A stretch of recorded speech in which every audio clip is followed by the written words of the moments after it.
Hello and good evening. Here is Doc Severson for the ReadySetCrypto OMNIA trade of the day for Wednesday, the 6th of October. All right, lately we've been talking a lot about volume profile, and this is why. You can see these balance areas where the price tends to spend a lot of its time.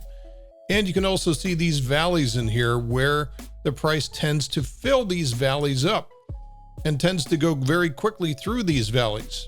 Now, we had the support level come into here on this balance area, which is just about 40,000. That was great.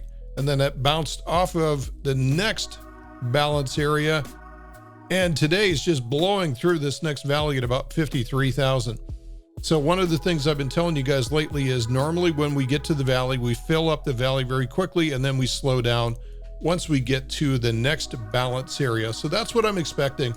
I'm expecting to see at 56,000 some consolidation. If we take an alternate approach to this and pull up the RSI Laguerre, we can see that we have a daily exhaustion level. Although looking at the weekly chart still looks pretty good because all of this is just big non-linear action.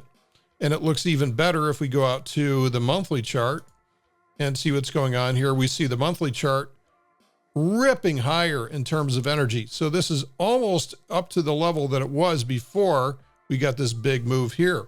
So this is all looking really good right now. It's playing according to Hoyle. Ethereum is still looking pretty good. It's not quite as strong as BTC. BTC is very, very impressive today. But still, I'll take a 2% move in the number 2 coin. That's good. Everything still looks good. And in fact, it's even better in terms of an energy perspective. So this is starting to build what looks like an inverted head and shoulders pattern. Looking through the rest of the top 20, we have various assets which are starting to come off the bottom.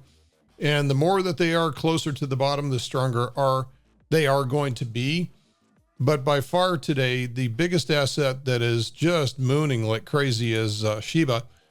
And here's, day 3 of this monster move after this breakout above what 0.001 cents. It's up to 0.002 cents now. It's doubled in the last couple of days, but this thing is so cheap. Everybody should just probably get some just in case this continues higher. The rest of the top 20, top 50 or so is just kind of hit and miss like it has been the last couple of days. So some of these are up, some of these are down, and really there's no pattern to it, but we are seeing accumulation in the top 2, and that's really, really what counts. This is probably the best sign that we could see because as Bitcoin goes, so goes the rest of the crypto markets. That's it for today's report. I will not be around tomorrow, so we'll have a different content edition for tomorrow's newsletter, but I'll be back on Sunday, later on Sunday, to wrap up the weekend and kick you off for your next week of the crypto markets. We'll see you then.